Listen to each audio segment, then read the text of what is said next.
Halo rekan-rekan, kembali lagi dengan saya Meliana. Pada video ini, kita akan membahas berbagai aplikasi blockchain yang dapat langsung digunakan oleh end user. Blockchain saat ini tidak lagi terbatas pada konsep teknis atau sekedar teknologi di balik cryptocurrency. Ia telah berkembang menjadi infrastruktur digital yang memungkinkan transaksi keuangan, pengelolaan aset digital, hingga interaksi dalam ekosistem aplikasi terdesentralisasi. Dalam video ini, kita juga akan melihat beberapa platform utama seperti Bitcoin, Ethereum, Hyperledger, Multichain, serta berbagai blockchain alternatif lainnya. Masing-masing memiliki karakteristik, tujuan, dan keunggulan yang berbeda, baik dari sisi desentralisasi, privasi, skalabilitas, maupun efisiensi energi. Melalui pembahasan ini, kita akan memahami bagaimana masyarakat, organisasi, dan institusi dapat memanfaatkan blockchain secara langsung tanpa harus memahami detail teknis di balik sistemnya. Mari kita mulai pembahasannya. Aplikasi end user adalah platform berbasis blockchain yang dapat digunakan langsung oleh masyarakat, perusahaan, atau institusi tanpa perlu memahami detail teknis di baliknya. Yang pertama adalah Bitcoin. Salah satu aplikasi blockchain yang paling terkenal adalah Bitcoin.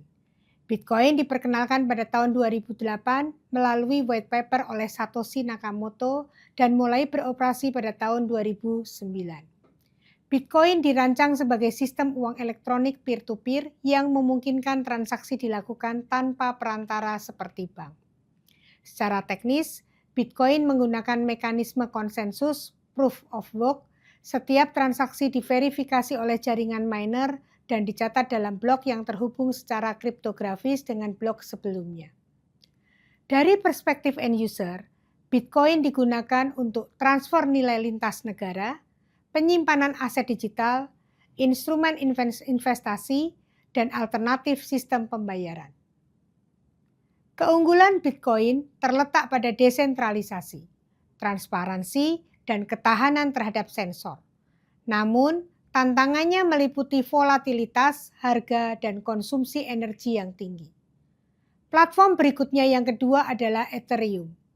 Jika Bitcoin fokus pada transfer nilai, Ethereum memperluas fungsi blockchain melalui konsep smart contract, yaitu program yang berjalan otomatis di atas jaringan blockchain.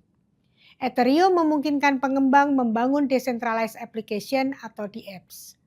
Dengan kemampuan ini, lahirlah berbagai inovasi seperti Decentralized Finance atau DeFi, Non-Fungible Token atau NFT, dan Decentralized Autonomous Organization atau DAO.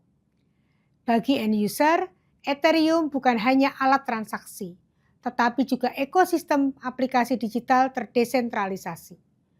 Perubahan penting dalam Ethereum adalah transisi dari Proof of Work ke Proof of Stake, yang meningkatkan efisiensi energi dan skalabilitas jaringan. Yang ketiga adalah Hyperledger.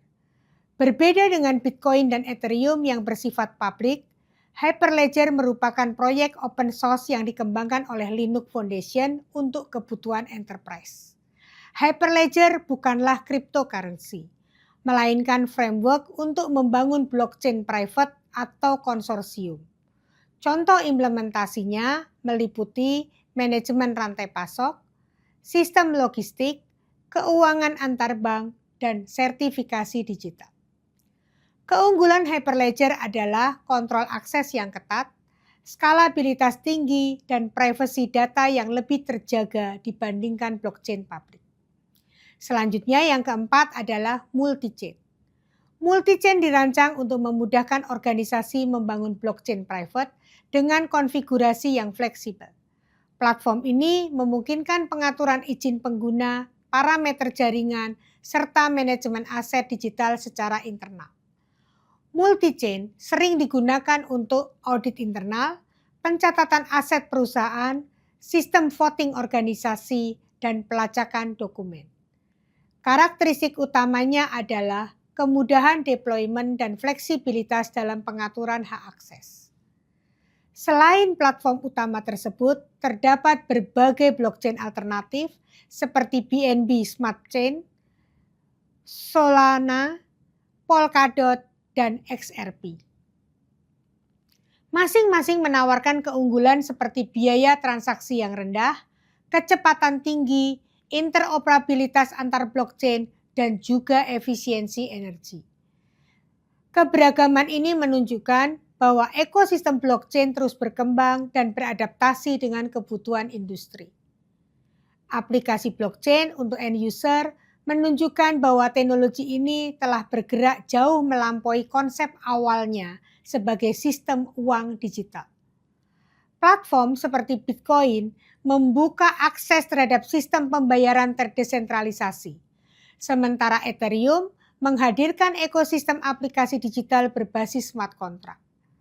Di sisi lain, Hyperledger dan Multichain menawarkan solusi blockchain private untuk kebutuhan enterprise.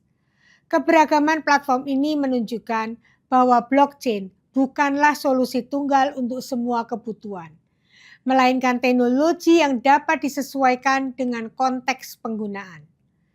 Dengan memahami berbagai aplikasi ini, kita dapat melihat bagaimana blockchain telah menjadi bagian dari transformasi digital global.